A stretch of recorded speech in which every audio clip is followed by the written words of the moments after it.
తమిళనాడు కొంత ఇంట్రెస్టింగ్ ఫ్యాక్టర్సే కనిపిస్తున్నాయి. అల్జపూర్ శ్రీనివాస్ గారు కూడా జాయిన్ అయ్యారు మనతో పాటు. శ్రీనివాస్ గారు నమస్కారం. నమస్తే. సో పశ్చిమ బెంగాల్లో భారతీయ జనతా పార్టీ దూకుడు కనిపిస్తోంది. గతానికి భిన్నంగా ఈసారి కొంత హై స్పీడ్లో మాత్రం బీజేపీ కనిపిస్తోంది. సో పశ్చిమ బెంగాల్లో ప్రభుత్వ ఏర్పాటు దిశగా అడుగులు పడుతున్నట్టు కనిపిస్తోంది. మెజార్టీ 147 రావాలి. ఆల్మోస్ట్ 147 స్థానాల్లో భారతీయ జనతా పార్టీ ఇక్కడ ఆధిక్యంలో కనిపిస్తోంది. సో మెజార్టీ మార్క్ని టచ్ అయింది. ఎట్లా చూస్తున్నారు? డెఫినెట్ గా ఇది ప్రజల యొక్క మ్యాండేట్. ఇది ఆ రాష్ట్రంలో గత 15 సంవత్సరాలుగా మమతా బెనర్జీ గారు ఏ రకంగా అక్కడ దురాక్రమణ చేసిందో, అకృత్యాలు చేసిందో, ప్రజా విశ్వాసాన్ని కోల్పోయి ఇవాళ కోపాన్ని మొత్తం చవి చూడాల్సి వస్తా ఉంది. అంతకుముందు 25-26 సంవత్సరాల కాలం పాటు కమ్యూనిస్ట్ పార్టీ, ఇది 15 సంవత్సరాలు, 40-42 సంవత్సరాలు ఆ రాష్ట్ర డెవలప్మెంట్ లేదు. ఆ రాష్ట్రంలో ఉపాధి కోసం ప్రయత్నం చేయలేదు.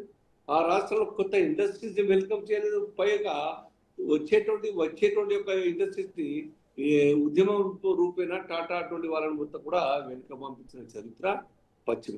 దాని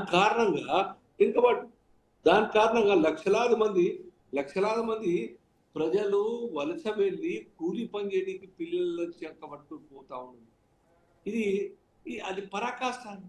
కాబట్టి అక్కడ గత 12.5 సంవత్సరాలుగా భారతీయ జనతా పార్టీ దేశవ్యాప్తంగా మోదీ గారి నాయకత్వంలో గుడ్ గవర్నెన్స్ ఎట్లా అందిస్తుందో, కుల మతాలకు అతీతంగా ప్రజల్ని ఏకతాటిపై ప్రజల సంక్షేమ పథకాల్ని డెవలప్మెంట్ మొత్తం కూడా దృష్టి పెట్టిందో, ఎందుకు మేమే పశ్చిమ బెంగాల్లో భారతీయ జనతా పార్టీని అని చెప్పేసి ప్రజలు సమర్థిస్తారు.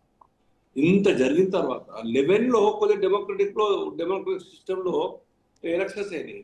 దాని తర్వాత 3-4 ఎలక్షన్స్ 24 దాకా కూడాను అన్డెమోక్రటిక్ గా టోటల్ యంత్రాంగం తమ చేతుల్లో పెట్టుకొని ప్రజల్ని భయభ్రాంతులు చేసి ఓటింగ్ కు రాకుండా యాంటీ మమతా ఓటర్స్ ని ఓటింగ్ కు రాకుండా వేల మంది సర్పంచ్ యొక్క క్యాండిడేట్లను నామినేషన్ వేయకుండా యునానిమస్ చేయించుకునేటువంటి చరిత్ర మనం చూస్తాం.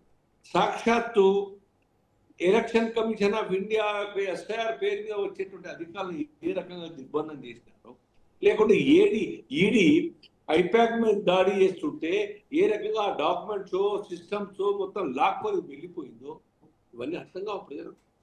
ఏ రకంగా మహిళల్ని కూడా రక్షణ లేకుండా రేపులు చేస్తుంటే వాళ్ళని అరెస్ట్ చేయకుండా వెంబడ పెట్టుకున్న చరిత్ర మమతా బెనర్జీ కాదా? డాక్టర్ ఎపిసోడ్ కావచ్చు, ఆ యొక్క నాయకుడు ముర్షిదాబాద్ లో కావచ్చు, ఇలా అనేక ఎపిసోడ్లు అక్కడ రాష్ట్ర ప్రజలంతా విసిగిపోయారు.